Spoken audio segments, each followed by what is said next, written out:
नमस्कार दोस्तों, स्वागत आपका हमारे चैनल पर। हमारी आज की कहानी है गवार। आज जानवी 2 महीने की बीमारी की छुट्टी के बाद पहली बार ऑफिस जा रही थी। जानवी की देवरानी पायल ने अपने हाथों से जानवी के लिए टिफ़िन तैयार किया था। वह किचन से बाहर आते हुए बोली, भाभी आपका टिफ़िन। और जानवी के करीब पहुंची तो जानवी उससे गले लगा लिया। जानवी की आंखों से आंसुओं की जड़ी लग गई। उसके मानस पटल पर अतील की यादें किसी चलचित्र की भांति अंकित होने लगी। छोटे से गांव से मुंबई के पोश इलाके में बहू बनकर आने वाली पायल के लिए अपनी ससुराल की राह पहले दिन से ही कठिन बन गई थी। शादी के बाद अपनी इकलौती जेठानी के पैर छूने के लिए झुकी तो जानवी पीछे हटते हुए बोली, ओह व्हाट इज दिस, यह किस जमाने में जी रही है, गवार कहीं की। आजकल कोई पैर छूता है क्या? यह हाईटेक युग है, हाय हेलो और हक करने का जमाना है। लगता है यह लड़की एजुकेटेड भी नहीं है। फिर तो भाभी से गले मिल लो पायल, विनय ने हंसते हुए कहा। पायल आगे बढ़ी तो जानवी ने नाक सिकोड़ते हुए कहा, बस बस दूर से ही नमस्कार कर दो, मैं मान लूंगी। पायल दोनों हाथ जोड़कर नमस्कार कर आगे बढ़ गई थी। शादी के पहले दिन से ही जेठानी जानवी का पारा 7वें आसमान पर चढ़ा हुआ था। हाईटेक सिटी मुंबई की गलियों में बचपन बिताने वाली जानवी को किसी ठेठ गांव की लड़की बतौर अपनी देवरानी कतई पसंद नहीं थी। जानवी ने अपने देवर विनय की शादी अपने मामा की इकलौती बेटी आशिका से करवाने के लिए बहुत हाथ पैर मारे थे, परंतु विनय ने उसकी एक न सुनी। आशिका मॉडल करती थी और शहर के स्थानीय फैशन शो में नियमित रूप से शरीक होती थी। फैशन शोज के लिए वह देश के अन्य शहरों में भी अक्सर जाती थी। आशिका का ताल्लुक हाईफाई सोसाइटी से था। जुहू स्कीम इलाके में स्टार बेटे बेटियों के साथ स्वच्छंद जीवन का लुत्फ उठाने वाली आशिका फिल्मों में भी अपना नसीब आजमा रही थी। जानवी किटी पार्टियों, शॉपिंग व पिकनिक की जबरदस्त शौकीन थी। वह चाहती थी कि उसके परिवार में ऐसी ही कोई मॉड लड़की आए ताकि जेठानी देवरानी में बेहतर तालमेल बना रहे। परंतु जब विनय ने देहाती लड़की से विवाह कर लिया तो जानवी के तमाम ख्वाब पत्थर से टकराए, शीशे की बातें टूट कर चकनाचूर हो गए। वह जल बुनकर रह गई। विनय मेडिकल का छात्र था। जब वह MBBS के अंतिम वर्ष में स्टडी कर रहा था तब अपने मित्र अमित के विवाह में शरीक होने उसके गांव गया। वह पहली बार किसी गांव में गया था। पर्वतों की तलहटी में बसे इस गांव में प्राकृतिक सौंदर्य को देखकर विनय को पहली नज़र में ही इस गांव से प्यार हो गया। गांव के चारों ओर आच्छादित हरियाली, दूर दूर तक लहलहाते हरे भरे खेत, खेतों में फुदकती चिड़िया, हरे भरे घने वर्षों पर कलरव करते विघे और उनकी छांव में नृत्य करते मोर, अमराइयों में कूकती कोयल आदि से विनय को इतना प्रभावित किया कि वह शादी के बाद भी कई दिनों तक अपने दोस्त के घर पर ही रुक गया था। अपने दोस्त के विवाह में ही विनय ने पायल को देखा था। विवाह के 2 दिन पूर्व आयोजित संगीत संध्या में उसने पायल को गाते और नृत्य करते हुए पहली बार देखा था। संगीत संध्या की रात को नींद ने विनय की आंखों से किनारा कर लिया। रात भर उसकी आंखों के सामने पायल का चेहरा घूम ही रहा था। उसे लगा कि अब उसकी तलाश पूरी हो गई। उसके दिमाग में जीवन साथी की जो तस्वीर थी उसी के अनुरूप पायल थी। अमित के विवाह के बाद विनय ने पायल के बारे में छानबीन शुरू कर दी। उसने अमित के पिता जगदीश प्रसाद से इस बारे में पूछा तो उन्होंने बताया, बेटा पायल पंडित शर्मा प्रसाद की जेठ कन्या है। वे सेवानिवृत्त अध्यापक है जो 2 वर्ष पहले ही सेवानिवृत्त हुए हैं। घर की गरीबी के कारण पायल ने कक्षा 10वीं उत्तीर्ण कर स्कूल को अलविदा कह दिया। पायल मेरी गोद में खेली है।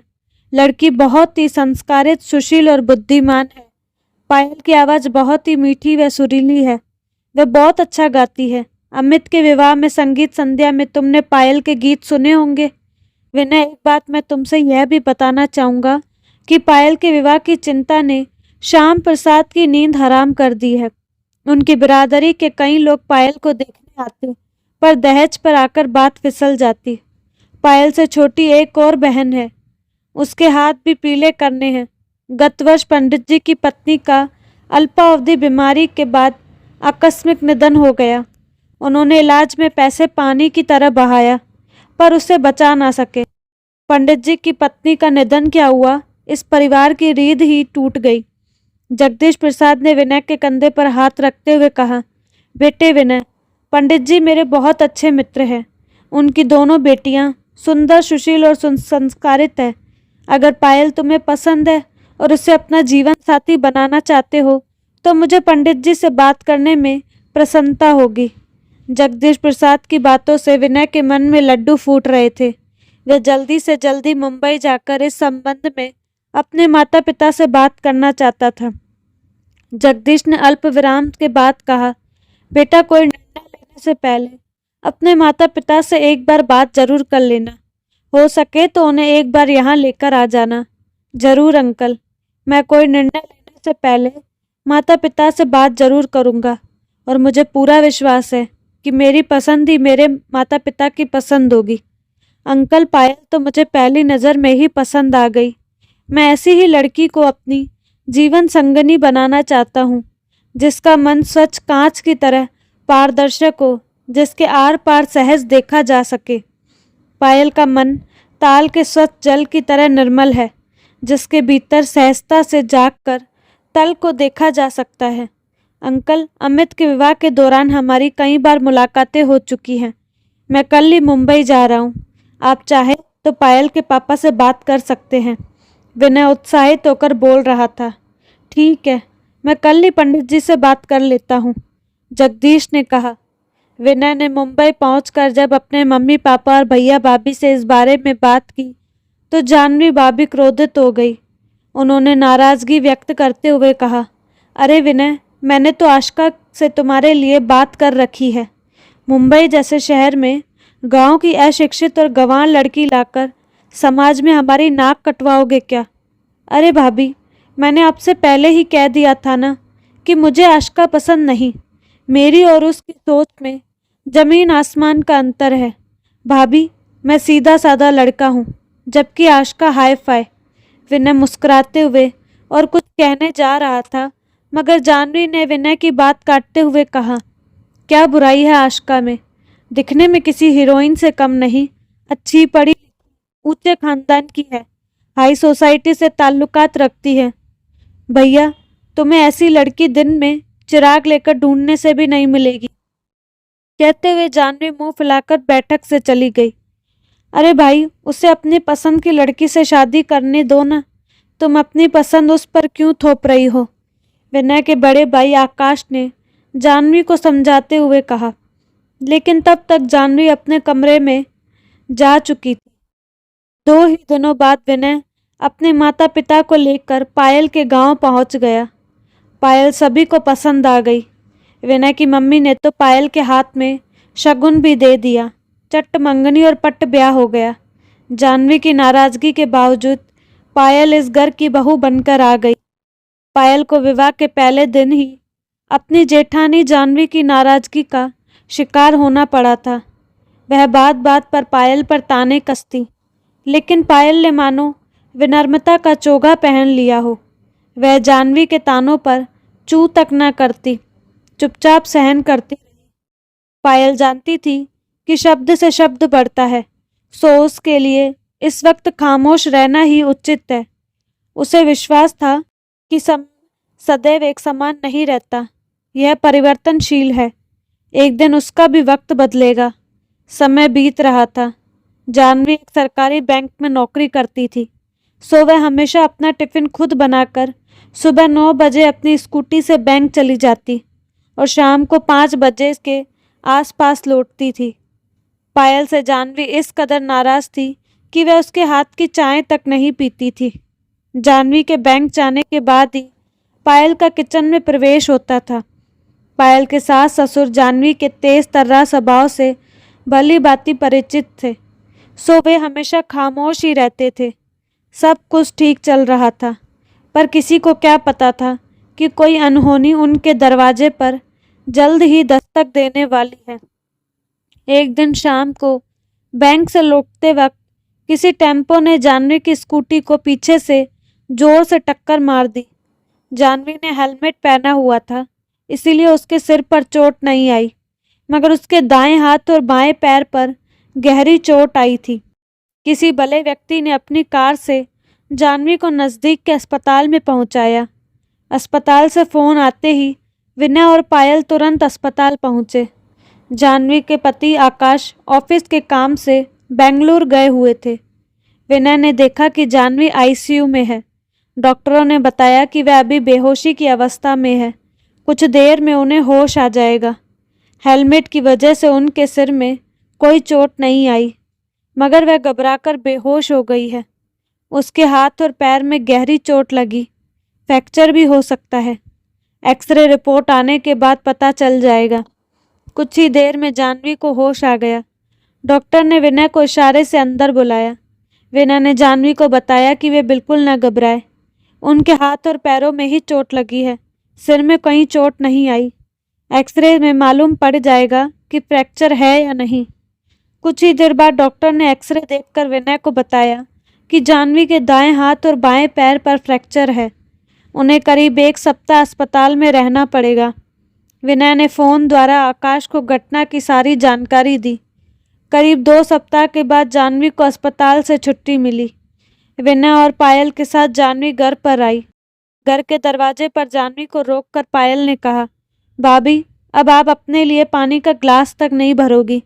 डॉक्टर ने वैसे भी आपको पूरे 2 महीने आराम करने की सलाह दी है। फिर आपके एक हाथ और एक पैर पर प्लास्टर चढ़ा है, सो आपको अब आराम की सख्त ज़रूरत है। आज से आप मुझे कोई भी और किसी भी प्रकार का काम करने के लिए कहने में कोई संकोच नहीं करोगे। ऐसा मुझसे वादा करो, तभी आपको मैं घर के अंदर आने दूंगी। यह कहने के साथ ही पायल बीच दरवाजे में खड़ी हो गई। जानवी की आंखों से आंसू छलक पड़े। उसने पायल को एक हाथ से अपनी ओर खींचते हुए उसका माथा चूम लिया और रूंधे कंठ से बोली, पायल, मुझे माफ़ कर देना। मैंने तुम्हें न जाने क्या क्या कहा और तुम बेवजह परेशान भी बहुत किया। तुम पिछले 2 सप्ताह से सब कुछ भुलाकर मेरी सेवा में समर्पित हो गई। इतनी सेवा तो अपना भी कोई नहीं करेगा।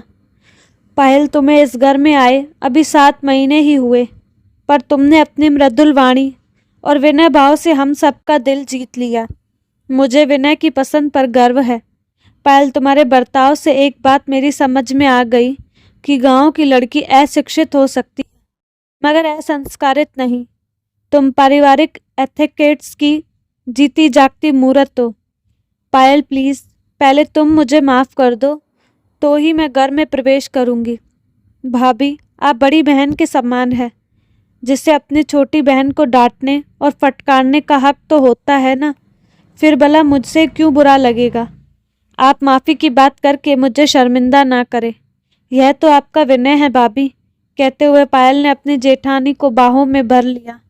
अरे भाई, देवरानी और जेठानी की डायलॉगबाजी खत्म हो गई हो तो हम अंदर चले क्या? मुझे और विनय को जोर से भूख लगी है। दरवाजे के बाहर खड़े आकाश ने विनय की ओर देखकर मुस्कुराते हुए कहा, हाँ हाँ भाई साहब, खत्म हो गई है हमारी डायलॉगबाजी। आप सब भीतर आइए। मैं भाभी को अपने कमरे में बिठाकर आप सभी के लिए चाय नाश्ता बनाती हूँ। कहते हुए पायल ने अपने दोनों हाथ जानवी की तरफ बढ़ा दिए, जिन्हें उसने कसकर पकड़ लिया और धीरे धीरे पायल का सहारा लेते हुए अपने कमरे की ओर बढ़ने लगी। अरे भाभी, आप कहाँ खो गई? अब तो मेरा हाथ छोड़ो ना। आपने कब से इसे पकड़ कर रखा है? आपको बैंक जाने में देर हो रही है। पायल ने कहा, ओ सॉरी पायल, मैं तो अतीत में पहुंच गई थी। कहते हुए जानवी ने पायल के हाथ से टिफ़िन लिया और अपने पति आकाश के साथ धीरे धीरे सीढ़ियों से उतरने लगी। तो दोस्तों, कैसी लगी आपको कहानी? अपनी राय कमेंट बॉक्स में ज़रूर बताइएगा। साथ ही हमारे चैनल को लाइक, शेयर एंड सब्सक्राइब करना ना भूलें। धन्यवाद।